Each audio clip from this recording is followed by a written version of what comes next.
This is Barry Zalma speaking for Zalma on Insurance on YouTube.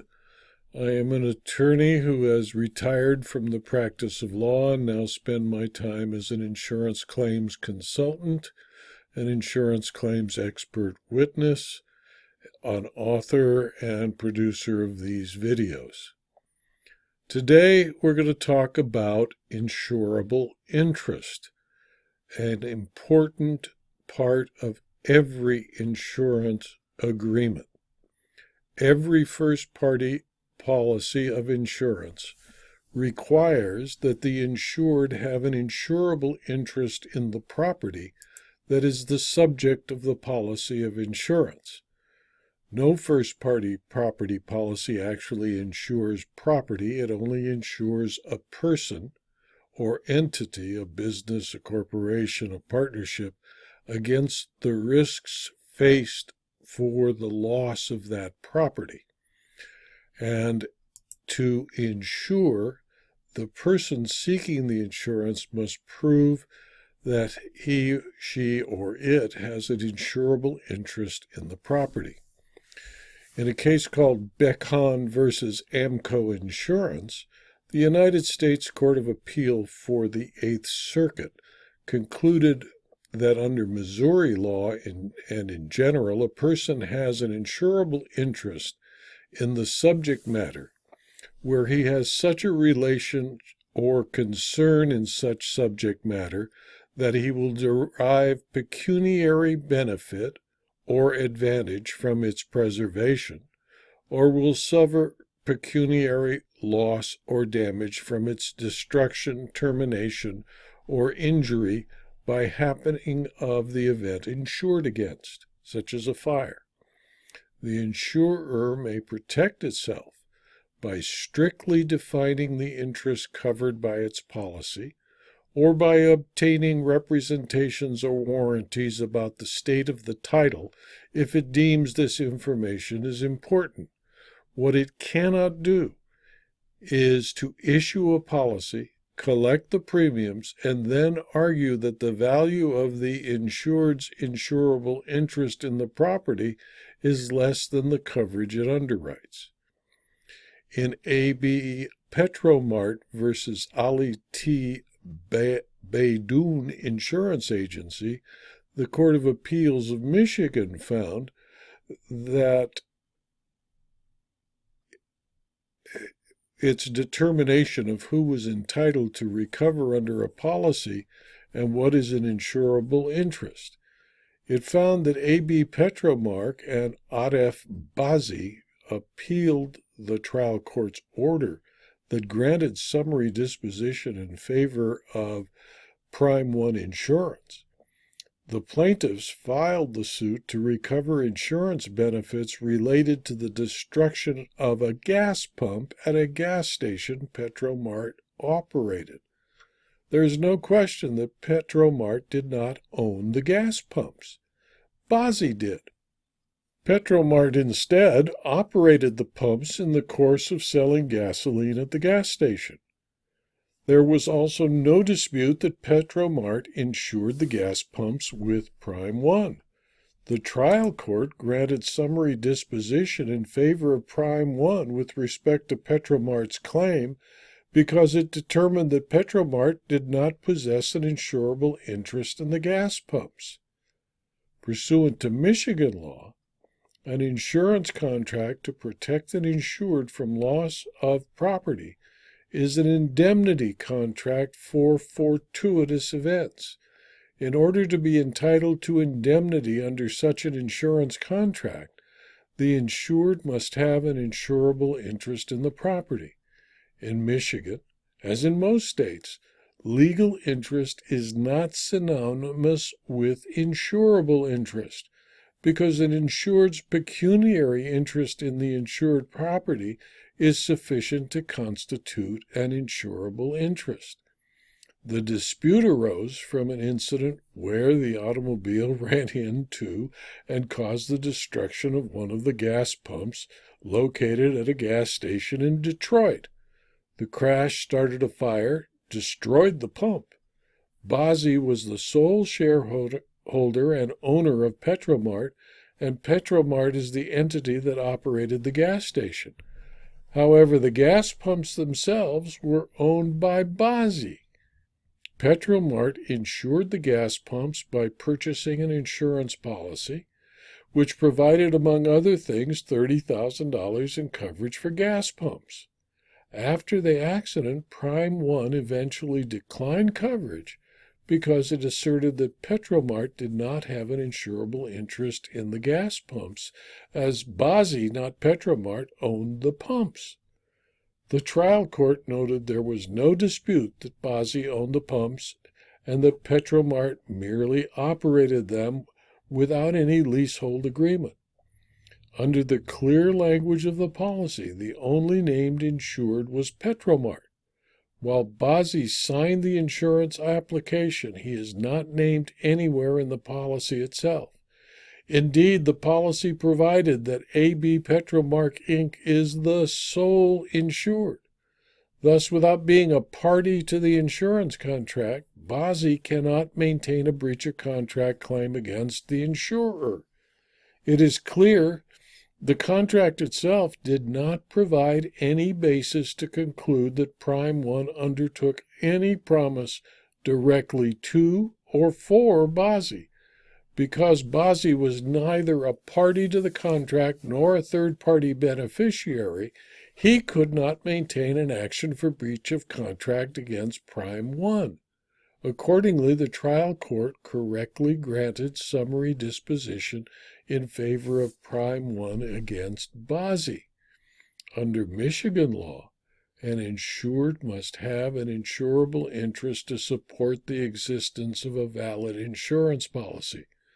The reason for this requirement is based on public policy concerns. Specifically, it arises out of the venerable public policy against wager policies, that are insurance policies in which the insured has no interest, and they are held to be void because such policies present insureds with unacceptable temptation to commit wrongful acts to obtain payment. Michigan's common law instructs that an insurable interest is not synonymous with ownership. Instead, an insurable interest can arise from any loss that would be suffered by its damage or destruction. Insurable interest may be defined as any lawful and substantial economic interest in the safety or preservation of the subject of the insurance free from loss, destruction, or pecuniary damage. An insurable interest may be derived by possession, enjoyment, or profits of the property, security, or lien resting upon it, or it may be other certain benefits growing out of or dependent upon it. In dismissing Petromart's claim, the trial court principally relied upon the fact that Petromart did not have either an ownership or leasehold interest in the pumps. While it is true Petromart had neither of these interests and was not responsible for the repair of the pumps, these facts standing alone did not preclude a finding of insurable interest, as alleged by the insurance company. Since one of the aspects of Petromart's business was selling gasoline at the insured location, the appellate court found it incontrovertible that Petromart had more than an incidental pecuniary interest in the gas pumps. Petromart necessarily received income and profits from the use of the gas pumps, including the one that was destroyed in the accident. To determine insurable interest, the insurer must determine whether the insured would suffer a direct loss from the property's destruction. If the answer is yes, then there's an insurable interest. Without question, Petromart would gain some advantage by the continuing existence of the gas pumps, and conversely, Petromart would suffer some loss or disadvantage by the destruction of the pumps. Importantly, Petromart generated income from the sale of gasoline through the use of the pumps. The loss of one of those gas pumps resulted in a direct and actual pecuniary loss. The fact that Petromart was not financially responsible for repairing any damage to the pumps is not controlling and was not controlling in the decision of the courts of appeal. It still had a pecuniary interest due to the commercial business it operated.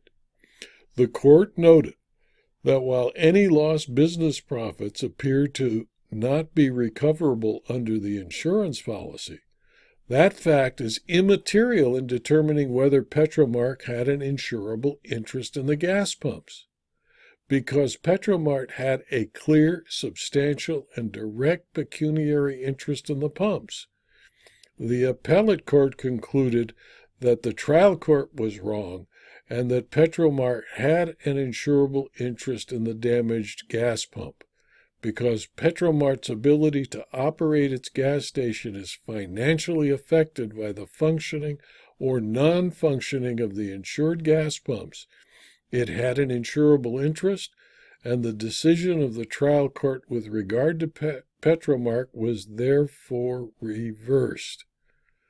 Remember, insurable interest is an interest where the party claiming the interest could be damaged in any way by the damage to or destruction of the property that is the subject of the insurance. The mere fact that an insured entered into a contract to demolish the structure but had not done so does not remove the insurable interest. The insured lost something when there was a fire. The insured lost a structure. That he intended in the future to remove the structure did not change its character as a structure, nor did it change the insurable interest of the insured. In Priori versus State Farm, the Ohio Court of Appeal found that a limited liability corporation that was formed for the specific purpose of owning a 120-unit apartment building known as the Emerald Overlook Apartments, owned by a company called MPDS Memphis. Priori was a 50% owner and the managing member of MPDS Memphis. A mortgage on the property was issued in the amount of $17 million and was secured by the property. To ensure that MPDS Memphis could obtain financing from the bank, Priori personally guaranteed the loan, making him personally liable to the lender. Beginning in 2000, State Farm insurance agent Rocky Robinson began serving as an insurance agent for properties in which Priori had some involvement. In 2004, Robinson procured the insurance policy from State Farm, and the named insured on the declarations page listed MPDS Memphis. On February 29, 2008, the roof of the property failed due to excessive weight of accumulating snow and ice. As a result, some of the apartment units flooded. On March 1, 2008, MPDS Memphis filed an insurance claim with State Farm seeking coverage for the roof for internal property damage and lost rental income. Dissatisfied with State Farm's handling, MPDS Memphis and its property manager filed suit against State Farm in the Cuyahoga County Court of Common Pleas. The complaint alleged breach of contract, breach of covenant of good faith, breach of fiduciary duty, negligent misrepresentation, and simple negligence. In the federal case, the district court granted summary judgment to State Farm on all claims. MPDS, of course, appealed, and after determining that the record was too muddled on the breach of contract claim, the Sixth Circuit reversed summary judgment on the claim and instructed the district court to afford MPDS Memphis an opportunity to present its remaining breach of contract claims. The court concluded that an insurance policy is nothing more than a contract, and when interpreting an insurance contract, the court must honor the intent of the parties. A court presumes that the parties' intent is reflected by the language found in the policy. The court's inquiry began and ended by looking to the plain and ordinary meaning of the language used in the policy. If the court determined that the language in the policy was clear, it may look no further than the writing itself. If the language is clear, then there is no genuine issue of material fact to be determined, and the trial court should order summary judgment. The policy was clear. Priori was not an insured under the property coverages section of the policy. As a named insured on the declarations page, MPDS Memphis was covered under the entire policy. Because the plain, ordinary meaning of the policy demonstrated that priori was not covered under the property coverages section of the policy, the trial court correctly granted summary judgment in favor of State Farm. When multiple interests in real property insure an item of property, they should all ascertain that their interests are protected by asking the insurer to name them as an insured. They also have the right to purchase separate insurance to protect their interests. Priori did neither and attempted to get a coverage that did not exist by making multiple arguments and accusing the insurer of bad faith. His ploy failed. It is a simple fact of insurance life that a person who has an insurable interest can insure any risk of loss. If the person is not named in the policy but has an insurable interest, that person cannot collect. Only a person with an insurable interest and who is named on a policy can collect. So if a person has an insurable interest but is not named, he cannot collect. And if a person is named in a policy who has no insurable interest, he cannot collect. Insurable interest is something that must be determined in every claims investigation. This video was adapted from my book, The Homeowner's Insurance Policy, which is available from Amazon.com as both a Kindle book or as a paperback, and can be found on my website, zalma.com, by clicking on the Insurance Claims Library link. If you found this video useful and interesting, please subscribe to my YouTube channel so you can see all of the future videos and any other videos that I have already put online at the YouTube channel.